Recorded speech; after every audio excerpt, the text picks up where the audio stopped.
So good afternoon, everyone. Thank you for joining us for the first in the Sankofa Alumni Series for the Graduate Mentoring Center. We are here at Indiana University as part of the University Graduate School, and the center is designed to address the needs for faculty and for students around mentoring and mentoring practices, and we like to do that in several different ways. We are also designed around the ideas of contemplative practice. So how is it that you reflect on your experiences to do the best work that you possibly can, but tending to yourself? And we're also built on 5 tenets. That would be balance, community, culture, mentorship, and scholarship. So this fits under many of those tenets. I am Dr. Maria Hamilton Abegunde. I am the founding director of the center, and today I am happy to welcome Dr. Nicole Horsley, who was actually one of the first members of the cohort when we designed the mentoring cohort for the center. So I'll do a formal introduction in a bit. I just wanted to give you a little bit of background. But before we get to further introduction and the format and the questions that we're going to address, I'm going to invite each of you to just simply relax for a bit. It's possible that you have been rushing from your living room to your study or from your couch to your chair, wherever that may be. But I want to give you the opportunity just to rest for a few minutes and to breathe and to just pay attention, to put your feet down, put your hands down in your lap or wherever they may rest, and just bring your attention to your breath. Inhaling deeply and holding and exhaling. Again, inhaling deeply and holding and exhaling. Inhaling, holding, exhaling.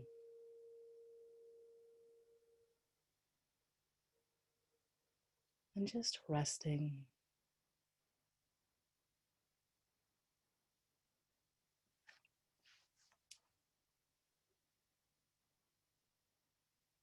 So again, I'd like to welcome you all to the Sankofa Alumni Series with Dr. Nicole Horsley as part of the Graduate Mentoring Center's programming for the fall semester. Dr. Horsley is a pleasure-seeking activist, visual artist, and scholar. She is committed to social justice for Black girls and women. And through the figure and/or tropes of the freak in pornography and popular sonic culture, Dr. Horsley explores how Black women resist sexual oppression through reclaiming fatness, queer identities, and gendered non-conforming bodies. She received her PhD from IU in African American and African Diaspora Studies, and she is currently an assistant professor in Women's and Gender Studies and for the Center for the Study of Culture, Race, and Ethnicity at Ithaca College.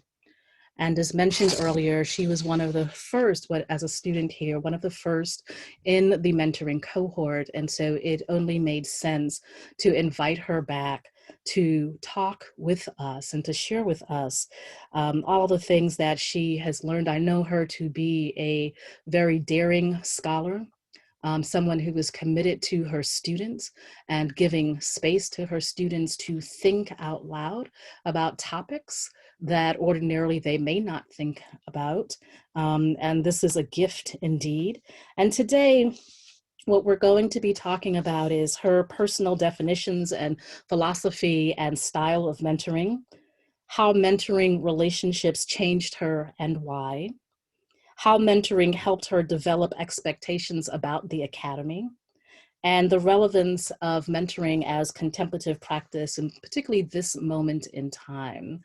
And so in the series, as it continues, everyone will be asked to address this in some format or another, just to build ideas around these particular topics. So Dr. Horsley, welcome and welcome back. And thank you for joining us today. So I'm going to invite you, before we even begin with some of the questions or some of the ideas here, just to tell us at this particular moment in time, what's happening in your world, what is foremost on your mind today as you join us, because we know sometimes what we bring into our classrooms, what we bring into our spaces, it's external and it shapes how we address what may be on our docket for the day. So I invite you to just share with us. Hi, everyone. I know everyone here, I believe. Wow. But Monica. I think I know everyone but Monica. Hi. Um, Today, I think what's really the most pressing thing at the moment is this idea of love and pleasure, and how do you center and have a conversation around both as profane subjects, as thinking about how we shape ourselves in this world, especially at this moment.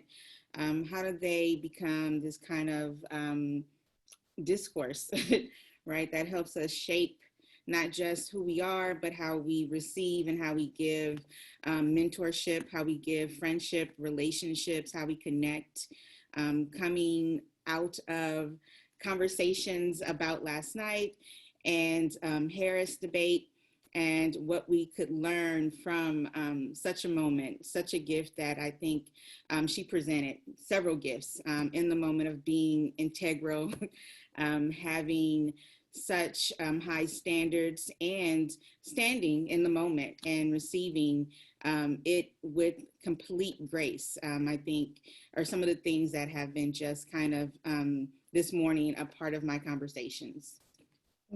Thank you. Thank you so much for starting there. So you mentioned love and this moment and how it is.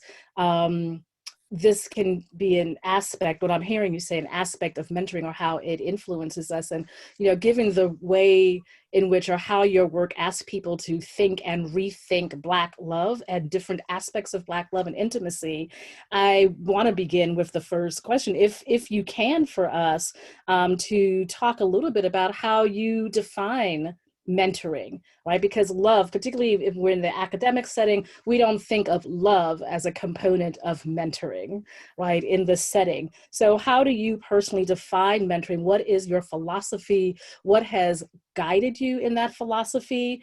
And if you needed to define a particular style or styles of mentoring, how would you define that?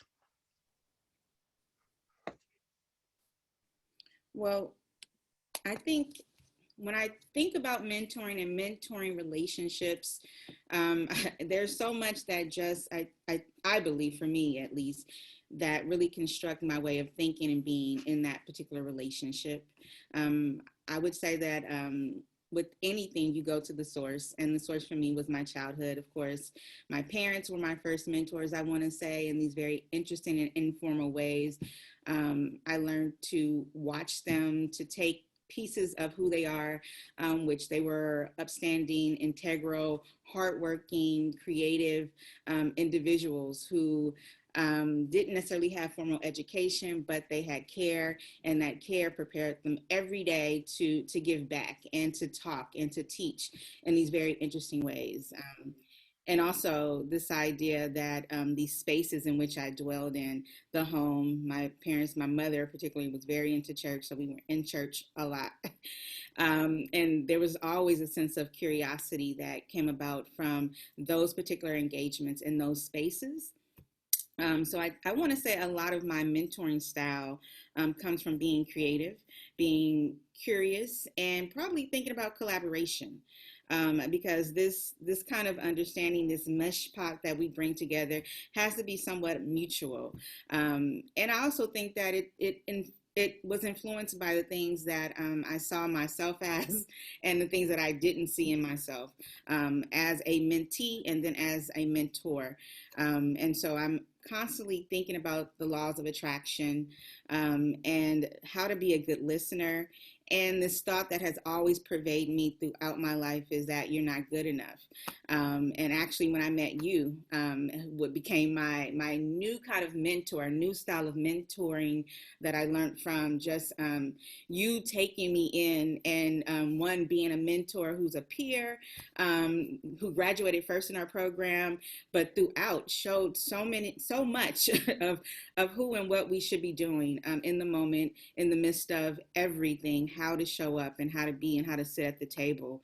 And so there I started to define and redefine myself through this kind of positive outlook, and learning to be thankful about where and how I am, and stories you would give me about the deciding moment that you felt that, you know what, I'm more than enough. Not only that, that I decided every day that I wake up, I'm going to feel good and everything is going to taste good and smell good and just please me. And my pleasure becomes a really big part of that kind of activism that I see as mentoring. The politics of feeling good, I think you really have set the book for me in thinking about these things and uplifting and centering, not just the self, because I think in that relationship, of course, we're all embedded in it, but also the fact that care is a big, I think, indicator of how you're going to enter any kind of relationship, especially this one. So caring, being creative, curiosity, and collaboration, I think probably the 4 C's, right? Usually people do the 3 C's, creativity, curiosity, and collaboration. I would say 4. I think care is a really big part of that. Being that we're Black Studies scholars, I think that we understand the world in a very interesting perspective. And I would say that I center my Blackness all throughout and a part of that, and my femme identity as well. Being a queer subject, I think, brings me to this point of understanding my work even more so, looking at the freak and these other iterations, because my body, I think, also becomes a big teacher and indicator of who I am and how I exist in this world, and what I'm able to give to whomever that I'm mentoring, and how I'm also being mentored. Thank you. That was full, right? I'm just thinking about how full that is. And so here are the things that I'm hearing you say. Like your mentoring style is one that is about caring, creativity, curiosity, and collaboration. These things are hallmarks for you. But I'm also hearing you talk about some of the things that we know make good mentoring relationships. That there is a type of mutuality that's developed and built between the people who are in that relationship. You did not say it, but what I also heard underneath it, if I'm going to interpret some of the things that you said at this moment, is that mutuality also has to have trust, right? There's part of that. And that it requires listening, right? It requires listening. And I also heard you say about returning to the source, right? Returning to the source. So oftentimes we come into mentoring relationships, particularly within the academy, right? There's not a questioning of what it is that is in fact guiding you. In my class, we're reading Ontological Terror. Like, what is it that shapes your beliefs about other people and other, the things in your life? And so this is an important aspect that we don't talk about, and I'm glad to hear you talk about. I am curious, before I ask some other questions about mentoring, what you were able to see in yourself and what you didn't see in yourself. Like what were like some of those things?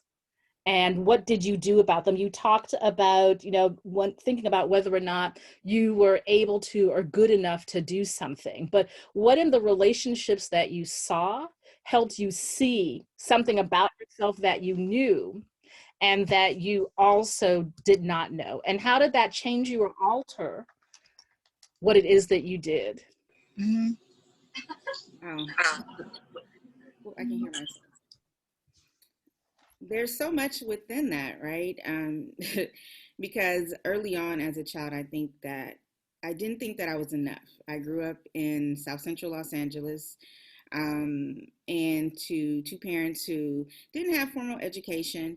So I saw the world through reading. It was like my escape. It was the thing in which I learned to build and construct personalities, sense of self, ideas around feelings, around experiences that I don't think that I had maybe experienced myself. And so this idea of nurture. And of course, when I got older, hitting and going to Black studies and Black women's studies, I started to think about Sankofa, that whole reaching back to move forward, and thinking about that. It has helped me to really go back to these points of introspect, where I then, see myself and saw everything not necessarily through this vein that I had learned as failure, as a not enough, but also to think about it as success. That failure helped me build who I am today. That through these ideas of wellness, of care, of being positive, and what that looks like, right? Because I think we think in terms of binaries, positive and negative, and that being enough must contribute or be a part of that in some ways. But being enough can mean so much. It's also an indicator and a teacher, I think, and not enough meant that I learned eventually that I get to continue to strive and to learn. And I think you and I had talked about as well the difference between a mentor and an advisor. And I want to say my advisor, while I was at IU, the one thing that I did learn about that whole feeling of not being enough was that she was very affirming in a lot of ways. She was a great listener, and I watched her. I read everything that she pointed me towards, and the things that she wrote, and I learned to act with purpose and to be purposeful and intentional in my actions, to communicate. And it's interesting that everyone in this room I pretty much know, and I've learned from everyone, right, about love, commitment, honesty, being authentic. I see my best friend Lynn, and I learned so much on a day-to-day basis from her teachings and the ways in which she exists in this world. And so it's really contribute to this kind of guiding philosophy around, like you said, trust.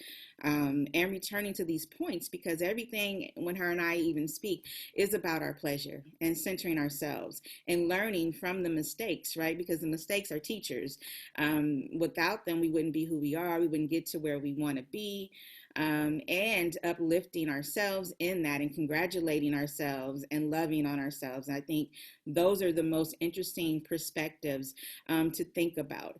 Quickly, with the creativity, it has taught me to assess things and to create not necessarily boundaries or barriers, but to things to overcome, which I think we, as people of color, Black people, we're strategic, we're strategists.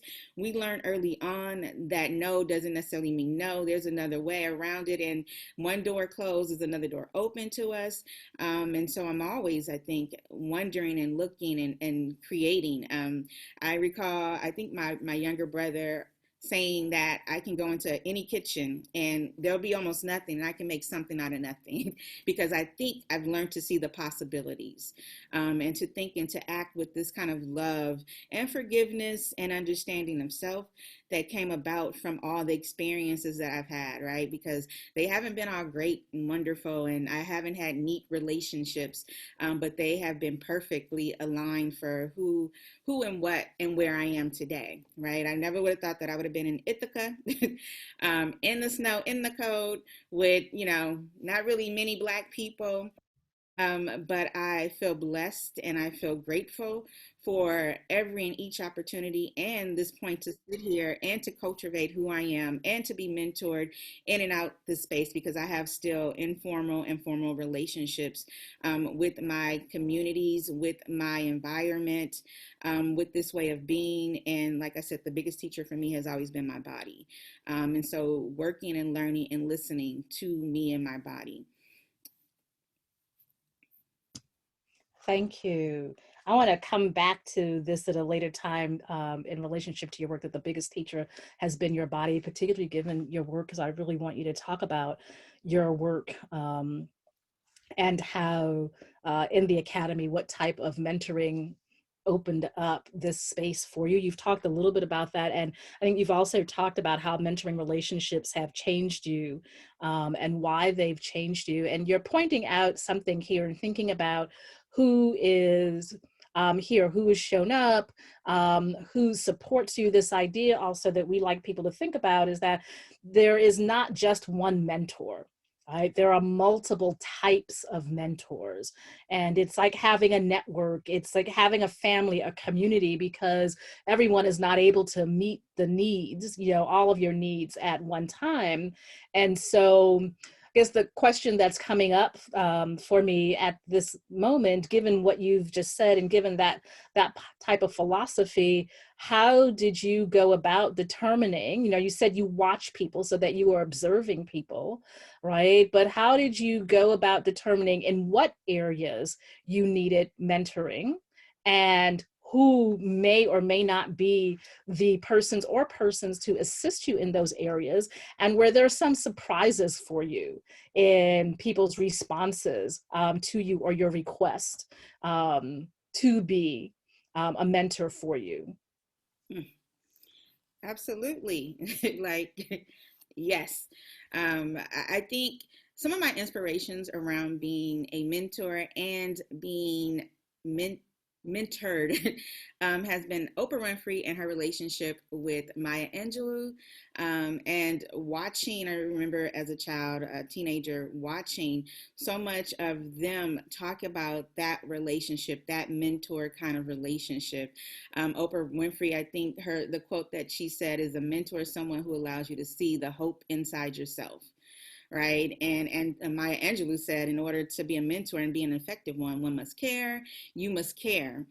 And I think those words and those kind of relationships that I was able to just see on screen and feel through the kind of love and admiration that they both carried for one another was so inspirational to me that they allowed me to, understand certain relationships that I didn't had no idea to even use that language around mentor and mentee around, but I would just naturally attract to people based on things that I saw that I wanted to emulate or to be or to have. And probably my first would be, outside of my parents, was my sixth grade teacher, Mrs. Margaret Bibbins, who actually transitioned this year. And she was just an amazing scholar, teacher, educator. She was hard. She was loving, she was stern, and she challenged me all the way. And she listened and she asked questions and she gave me space and room to explore and develop my own sense of questions, to then come back and not necessarily judge me, but leave this kind of open space for critique and feedback that allowed me to then develop and grow as a person, as a student, and to really sit in the pocket to understand what it is that I was asking or seeking to find in these particular types of relationships. And not only did she do that while I was in the sixth grade, but she continued to do it throughout my life. I hadn't talked to her until I think I ended up at during undergrad at UCLA, and I was able to give her an award for such an amazing educator. But she set that stage for me to understand how to even just cultivate and to move to these relationships with people that was loving, mutual, and integral. Um, and another divine, probably mentor that I had met was Deborah Watkins, who started the California Alliance of African American Educators, and now it's a BEN. Just seeing the work that she did and the passion that she had for children, for Black children, to really correct wrongs, to call injustice out and be unapologetic about it. And it was just an amazing thing to see. And it just kind of happened when I was introduced to her, and I just gravitated. And it's been like a 10-year or more relationship of us, me, anytime I'm needing any advice or anything, to go with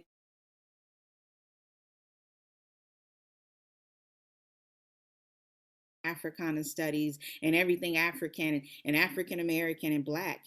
Um, has been a gift. So she's been able to give me things and also set me to roles to also inquire about them, developing curriculum, right? She's helped me develop a curriculum on self-reflection, and I think that has been so important. And I've met other people along the way. Sheila Lane, I thought about Kendall Radcliffe, who was one of my favorite undergrad professors, one of the only Black women that I had during undergrad. And she was fierce. I saw what she went through. She didn't hide anything. She was integral and unapologetic, and also revealed and transparent in our interactions, and careful and caring, listening to her and then seeking her out, and going to her and saying, these are the things that I need. I don't quite understand. I've never studied Black studies before. Where do I go? How do I learn? And she pointed me to the Haitian Revolution and saying, start here, read this, look at this. And it really helped. And it always pointed me back to these sources of information, of history, of lineage, to understand how that I got here and why it's important to even reflect and look back, right? Once again, Sankofa. And I've always just migrated, and the universe, I think, always understood what I needed. And I end up at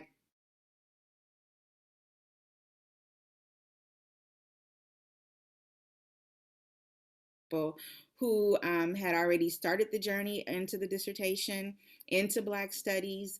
And I had no kind of anything, I've never lived outside of California prior. And it was my first time. It was my first time leaving those things and those people that I love. And I felt inadequate, without purpose. I just left Claremont Graduate University, where I had a very interesting education and between two departments, and also a very interesting, I think, mentoring relationship where I was able to see how people gave and give in terms of educational spaces. Because, like I said, I didn't necessarily come from that particular type of background. So hitting Indiana, it felt like family after a couple of years or a year in, family that guided and fed and nurtured in these very interesting ways, providing knowledge and empowerment, in moments where we needed some of these things that weren't present. We were able to find them with each other. So peer relationships were really significant and important in developing effective ways in learning how to care and to listen, and to nurture one another. Because in the midst of anything, right, like, you need people, you need your family, you need your village. And I think that has helped me, looking at how people in situations never gossiped. They listened and they moved with integrity. And I keep saying that because that was so important, because it cultivates understanding and trust. And also, I learned in those relationships that everyone's watching you and listening.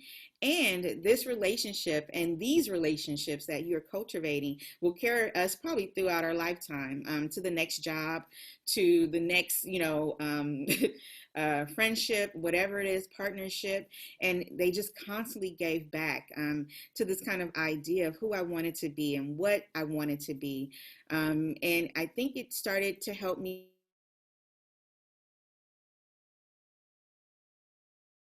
academic job, my director, I saw in her the things that I couldn't see in me. And actually, most of the people in my life, you, Lynn, Brian, Nicole, Arian, everyone has these very interesting ways in which they're organized, they're determined, and they move with intention, and purpose. And so I never saw myself as an organized person. I always felt like I was everywhere, right? My creativity leads me in so many different ways. I'm a Pisces, those fish. And so these people, you all, really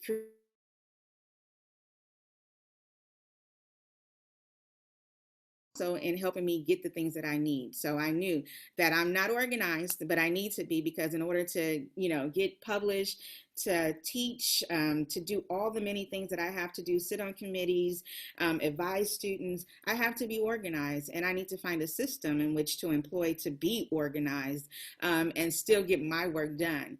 And so it was very helpful to see people around me that were not just organized, but also determined in creating systems constantly and re-engaging those systems in the workplace, in their home, in the private space.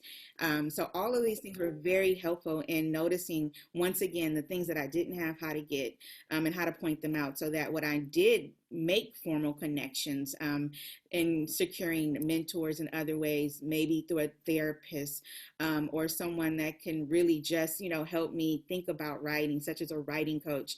It really, I think those relationships help me understand to go and get the things that I need, and how to, appear in that moment and reach out to people and communicate, this is what I need. Being honest and, once again, integral. This is what I need to succeed, in knowing such, and not letting fear or doubt guide me, but these other things, right, that are forever giving, fruitful and plentiful, and to set me on that direction. When I was studying for my teaching credentials, I studied, and actually a former partner introduced me to curriculum backwards by design. And so starting at the end to know where you're going, right? And so I think that I use that approach in almost every facet of my life. It's been over 10 years, and I still talk about backwards by design, and starting at the end and then tracking back to see where it is that I want to be. So if I know that, in 3 years, tenure is that goal, what do I need to do to get there? And I start to map, right, and find people to help me achieve these particular goals to get to this particular map. And even when I work with students, I'm now working with MLK scholars at the college, and I have seniors. And the first thing I did when we met was, ask them, so what's the plan? What's going to happen next year? What's going to happen in 3 years, 5 years? And some had no idea, right? And I was like, the next time we meet, I need you to have these things to look, and it's important to stay in the here and now, but it's also important to think about the things that you want and to start to move towards them. And I think that's the beauty in this kind of understanding, to have other people give you feedback and being able to go to people and ask for what you need. And a lot of times our students, our babies, they just don't know how to do that, right? Because no one teaches us or tells us, or gives us the key to the kingdom. Some of us have to find it and discover it on our own. And I had to learn that myself, that if I want something, if I want to meet with you, I get to email you, I get to contact you or reach out and say, hey, I would love to meet. I'm very interested in the work that you do. And also give people an out, of course. And, and if they can't help you, could they maybe send me or you somewhere to someone that could help and lead me to a path of something that I think that I want and I need. And so all of those things, I think, have helped me to really think about the relationships that I cultivate to this day, because I still have great mentors who help me with everything, right? A person just retired at the college, and right off the bat, when I first stepped into the college, she was on me. She wanted to take me, out to go in the wilderness, and anyone that knows me, that's not gonna happen, right? But it also helped me to understand that she had an invested interest in me. She wanted to get to know me, that she wanted to take me out of my comfort zone, to bond with me, because she did want to mentor me, and we cultivated a relationship. Now in the 4th year, she's still the person that I probably talk to and seek for advice with constructing courses, with thinking about publications, with spending my time or dedicating and giving my time. She's still the person, or one of the people, that I consult and I talk to, and she gives me great feedback that's loving, caring, and trust. I trust her, and she trusts me, I think, as well, because there's moments where the conversations might really, you know, challenge me, and I have to face some things that sometimes I don't want to face, like, um, and she gives me these things, and she also provides hope, in a way in which to achieve the things that I might need. And so I think I answered everything that you set forth. Oh, and maybe the reaction, the reaction, surprising reactions. Hmm. Um, uh, Maybe that goes back to like what we talked about of the difference between a mentor and an advisor, right? And so sometimes, you know, there's been multiple times, and I know we probably all experienced this, that like you've read someone's work extensively, and they're like, you're like, oh my God, I love this person. If I could just meet them, if I could work with them, it would be amazing. Then you meet the person and you like, wait, what? That's you. And it just, it takes a whole nother kind of understanding, that actual meeting, and you see that the person really doesn't have a desire probably to be a mentor, but they can advise you, or they can lead you on a path, or they can still instruct you in some kind of way, but the relationship then changes, and you understand right then and there what it is that you're able to get from them, and see it as a blessing, right? Be stand in gratitude from it, because no is not, you know, is not a monstrous kind of answer. It's something that gives you an out as well, and a way in which to open another door.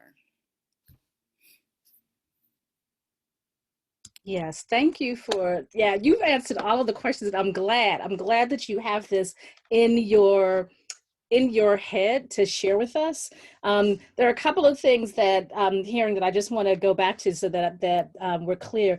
I hear you going all the way back to your elementary school teachers. So you said in the beginning that you go to the source, like how do we understand mentoring, like how we are influenced by mentors, right? And then how it is that these things take us back to the very beginning. Right. So you're going back to your family, you're going back to a sixth grade teacher, right? These are very formative years for us, right? And you keep coming back to trust, to reciprocity, to a mutual relationship. You're also talking about the possibility of having long-term relationship with people, right? That in fact, that we are not just talking about a short term, right? So there are many possibilities. You can have a short term mentor, but you're talking about building a relationship, right? Building this over time. But the other thing that I'm finding like really marvelous and wonderful is that you're also helping us, because we do have students with us, we do have faculty with us, is what it is to actually challenge someone and to hold a space for them to grow, right? What is it that it's not just always, and it could be, we're not saying that it can't be, that, you know, your professional relationship, but just what it is to sit with somebody and to challenge them, to nurture them, to care for them, right? To listen for them, and to also listen for the possibilities. Like we're all engaged in this amazing work, but sometimes, right, we're not seeing the possibilities. Like when I came here, you know, and was looking for a program, people were like, well, you know, we don't have anybody who does that. Well, we don't have anybody who, you know, who has that level of expertise. I'm like, that's good. But what I really want is somebody to look at something and say, hey, have you thought about this before? Right? Because then that opens up an entire other area for you, right? So thank you so much for that, because I really want people to hear that this is an ongoing building, that it's a coming in and out. It is a learning how to be in relationship with multiple types of people, but you're also saying that you're asking yourself, you learned how to ask yourself, what do you need? This is a primary question for us at the center, right? What do you need? Sometimes you can't answer it because sometimes you've never seen it, you've never experienced it, so you don't know. Sometimes culturally, it's a question you can't answer because it's not part of your cultural upbringing to ask, what do I need? But you're asking, what do I need? And if these are the things that are possible, what else is possible? right? What else is possible? You mean that somebody can actually sit and listen to me? You mean that somebody might actually challenge me on my own work, and do it in a space that is not judgmental and support me, right? And so you're also talking about how we grow as human beings and how we grow as scholars, right? And artists in a space that we leave open the possibility of being human, the possibility of learning, so that we actually can be changed and transformed in ways that we may not have considered. So thank you for all of that. And what I want to ask right now of you, because you have, you talked a little bit about the relevance of mentoring as a contemplative practice for yourself and being able to actually learn about yourself, to sit back, to have the space to do that. But I want to get back to what you said. The body has been your teacher. You know, I think about the body as the primary archival site for anything, right? That the body is the primary site of memory. But in the work that you do, which I love, because I've been in your classroom for a week, and I love the work that you do, your work is so important at this particular moment, particularly about the resisting, how it addresses resisting oppression of Black girls and Black women, non-conforming bodies, but they are topics that make people uncomfortable, right? They are topics, in fact, in which women, men, non-binary beings, just everyone, right? If you are doing more and you're living in the world in whatever form or being that you're taking shape in, we've been taught actually to not address our bodies. We've been taught to be afraid of certain aspects and topics, particularly around pleasure, particularly around pornography, particularly around what it means to be queer. So tell us a little bit about your work, and then tell us, like, how did you find, like, in right now in the work, who is mentoring you, and what are they helping you to think or rethink about this work, and where do you find it most difficult to address your topics, particularly at this moment in time? Where do you find it most difficult, and how are you finding now, particularly as you are publishing and teaching, how are you finding the courage and the space to be in the world with your work? As the body is the teacher, how do you help people see and do that rather internal and interior work that takes them back to the source, which is not necessarily always pleasant for people, to actually show up and be present in a way that can be difficult for them and for you? And I'm going to let that be like the last question for us, because I want to leave time for people to ask you questions and to have comments. Oh, right, those are such loaded and full questions. You knew you were going to get the loaded and full questions, right? I think about core values, right? And I think, like, as we're in an election year, those values and morality and all these very interesting and heart-pressing kind of conversations and topics as they deal with our bodies, whether they are gendered, ungendered, race, unracialized, just a set of politics, right, that really we have to think about what connects us as a whole. And I think that's what I attract. The law of attraction has been really, I think, instrumental and significant in this space, in this time of my life, because I want to say over the last 4 years, I've attracted students that are now my mentees, and people and students who, as well, they probably don't get it. They teach and mentor me in a lot of ways as well, because our students are so dynamic that I have the pleasure of working with. And so those core values, our likeness attracts us, right? And we have this deep engagement and curiosity and understanding for the profane and the creativity that exists within us, and this idea and this concept and this nothingness that we constantly are challenging of Blackness and pushing back upon. And so I am constantly propelled, I think, forward by them and this work. Reading The Body is Not an Apology, thinking about pleasure activism, all of these great, amazing, I think, works have just, in the last probably like maybe 5 or 6 years have just become available to us, and they're gifts, and they help us recognize our special gifts. And one of those special gifts, as I tell the students all the time, is to really understand bottom culture. And when I talk about bottom culture in my work, I'm talking about bottoming. I'm also talking about, as Toni Morrison will talk about, the bottoms, a class fixture of people, a neighborhood, this understanding of ghetto, the hood, that usually, when we think about respectability politics, it doesn't necessarily supposed to exist. But when we think in terms of disrespectability politics, it's at the top, as Toni Morrison has put the bottoms at the top in Sula. Right. And it's this place where people go to understand themselves and to clearly see themselves against white supremacy or against colonialism, imperialism, and to think about these questions and to not hesitate to even question who they are, and these voices, right? These kind of voices that come about that I love that she creates and infuses in her work.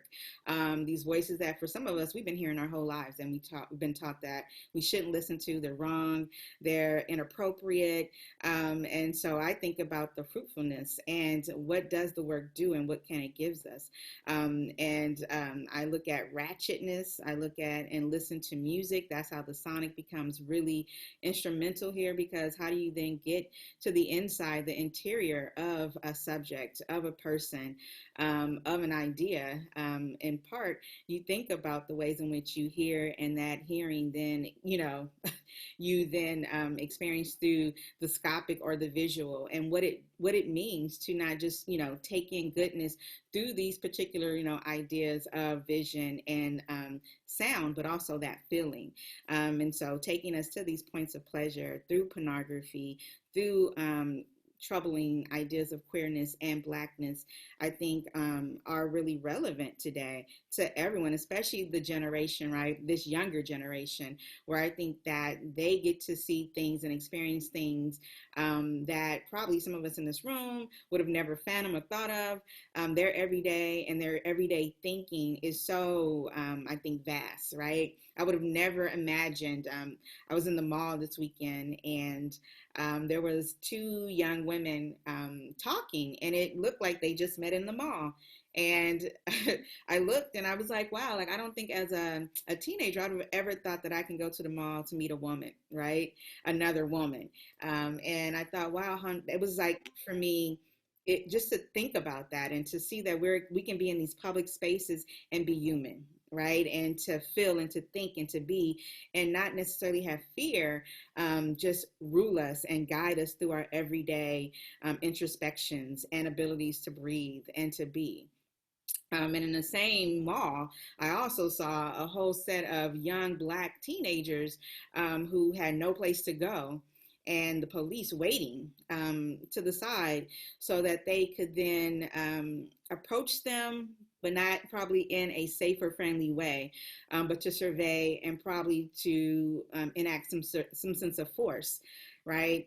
And I thought about all of these ways in which we are constantly having to negotiate and to stand in spaces and always be alert and aware. And right, we used to take these moments and truly they become jokes. And you hear a sound as a person of color, right, from the hood or whatnot, and the first thing, you don't ask questions, you just run and you leave, right? And that kind of sensibility, that kind of connectiveness that we have it's something there that sometimes we can't explain, but then we can explain it, right? It's attached to this kind of historic understanding of Blackness and who we come and who we are in this world.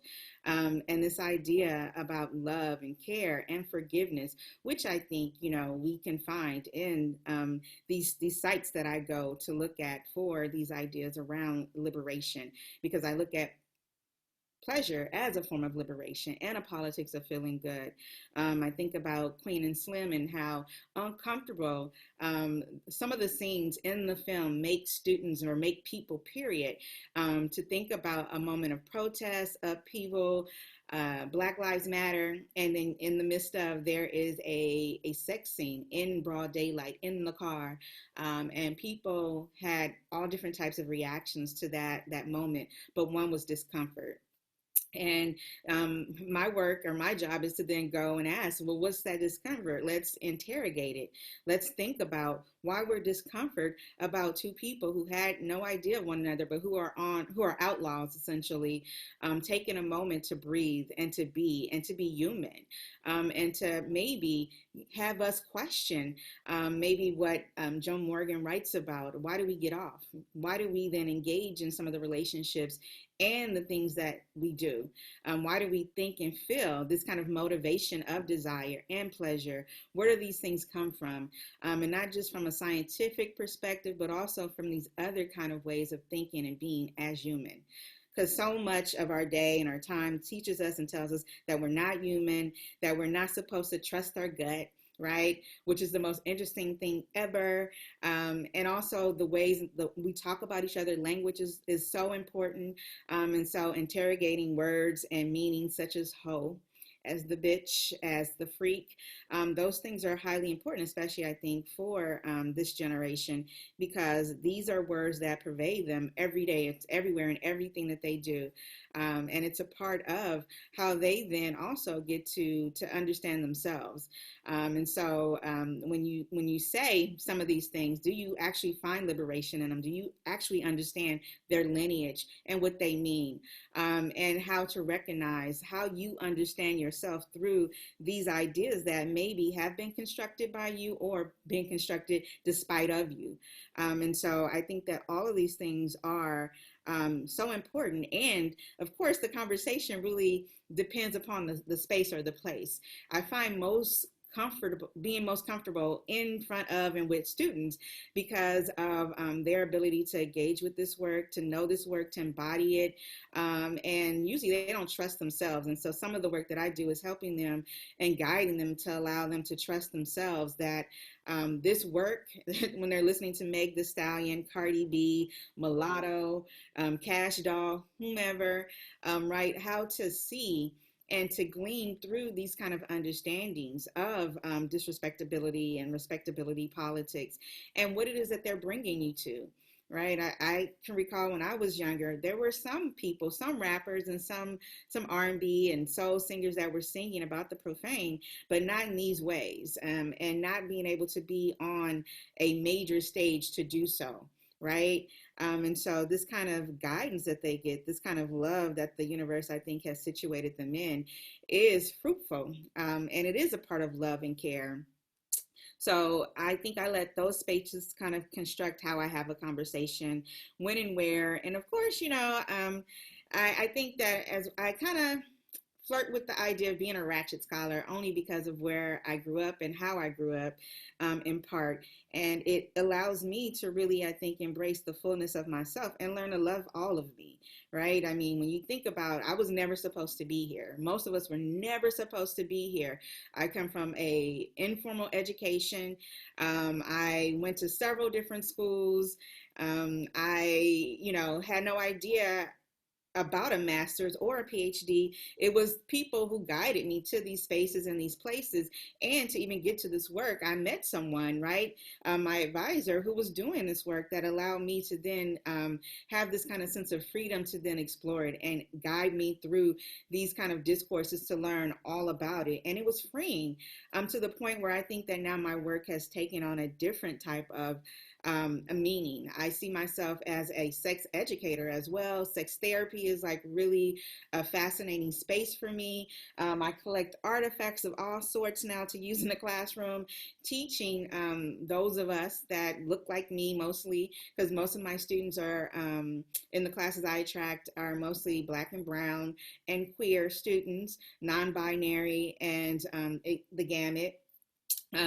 But learning our bodies, learning how to meditate, why it's important, learning the actual names of and the fullness of our bodies. I always bring out my little 3D model that I just, I am fascinated that this is our body. And we had no idea, I had no idea until recently, right, that this is the fullness of the clitoris, that it has legs and that it is enormous, that it's not just one aspect of who we are. It is full, and it's untapped. And so how do we get there, and how do we have and talk about who we are in our bodies and why they're important, and the pleasure that they possessed and why, and not to be afraid of that, to explore it or not to explore it, and to have knowledge as to why we do things.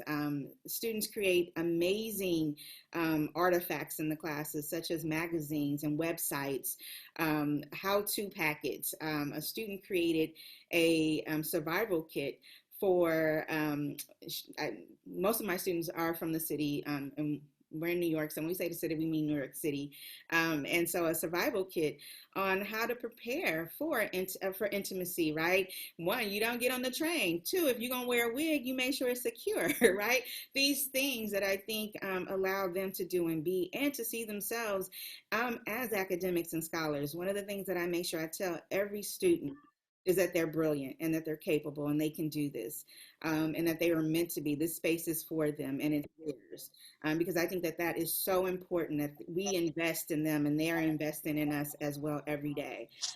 So being able to be in these spaces through this kind of sense of courageous, I guess, discourse or pedagogy is really important. It teaches me every day. They teach me every day how to show up, and especially now when we're on Zoom, right? Can you imagine teaching this work via Zoom? And so there's a lot of trust that I think that they give me and I have to give them, because this moment that we're in, right, it challenges us in so many ways. It also shows us that we're not private citizens, that everything is up for inspection and can be placed almost anywhere. And so it also places me in this idea about being integral and making sure that I am caring for myself and the students in that. And so a lot of times when I'm constructing courses, it's not just about them, it's also about me, taking and embedding breaks for me and moments of wellness, because we have a 3-3 load at IC, and usually my days are long. So I'm in a class, 3 different classes now at the computer every day. And so I think about nurture, care, and wellness. And what does that mean for the body? Sitting down, right? Standing up, making sure that we eat, and making sure that I'm also being kind and thoughtful in that construction, giving students breaks. And when we need it in the reading, engaging it, maybe taking longer interrogations on a reading instead of just kind of moving them along. So just trying to get that kind of sense of practice in this kind of this space. I think leading with kindness and love is very important for a lot of the work that we do. I wanted to be a teacher initially, and I think that was my mother, because she wanted to be a teacher. And of course, she wasn't a teacher, but she put that in me as a little girl. She worked at a school. She was the administrative assistant in the office. And she always was like, you're going to be a teacher. I want you to be a teacher. And I think that early on, that was something that somehow just resonated with me. And she bought me chalkboards and different things. And I remember having them in my room. And that practice helped me to start to formulate and feel a sense of comfort in the classroom space. And I see myself always, I think, in that kind of vein, to be approachable, to think about guidance, to have an open door policy, to build a culture of openness, to be authentic, and to heal. Because I think at the heart of this is about healing and wholeness. And we all need this work. I wish that most of us had this work when we were growing up. because we never talked about being sexual or sexuality or pleasure, or how it can be a form of liberation or activism. When I was just putting up a whole bunch of books, and I was looking at the big purple book that we all use, Beverly Guy Shutful's book, and going back to these particular sources and thinking about, in these points where they talk about race, sexuality, and subjectivity, where is pleasure, right? I mean, it's embedded there, but explicitly, these now visionaries and these elders, they were thinking about it, right? And they laid this groundwork for us to then pick up to build into the work. But I don't think that in that moment that they saw fit to put it there. So I think that's another form of also listening, right, and being intuitive and going back to these sources, these spaces, to understand how they're constantly giving to us. Listening, I think, is a very interesting task and ability, because I not just listen to the things that I can hear, I listen to the things that I cannot hear. And it's so important, especially when I'm looking out at a sea of students and I can see confusion, I can see a whole set of things. And it helps me and allows me to, one, be able to gauge and assess the things that they need and how to give it to them and where to go get them. Like I can find, like I'm sure most of us, right? This is what the PhD has trained us to do, to go and find things. And so I go and I find the things that they and we need in the classroom. And so I think that's the sense of comfort, that I know that they trust me. I'm being integral. I'm being kind and non-judgmental, right? Because everybody's not at the same place at the same time. And trying to lead by example. Like liberation for me is just getting up some days and breathing and being able to show up, and show up in a way that, it shows them I'm human, right? Because I think a lot of times they don't think that we're human. And especially, there's only about 4 Black women on tenure track at my institution. And so you can imagine what that's like to be one of 4. And so having that ability to be human in these spaces sometimes only happens in my classroom, because I attract those kind of students that see me and I see them. So I'll end it there, like a period with a T. Thank you so very much.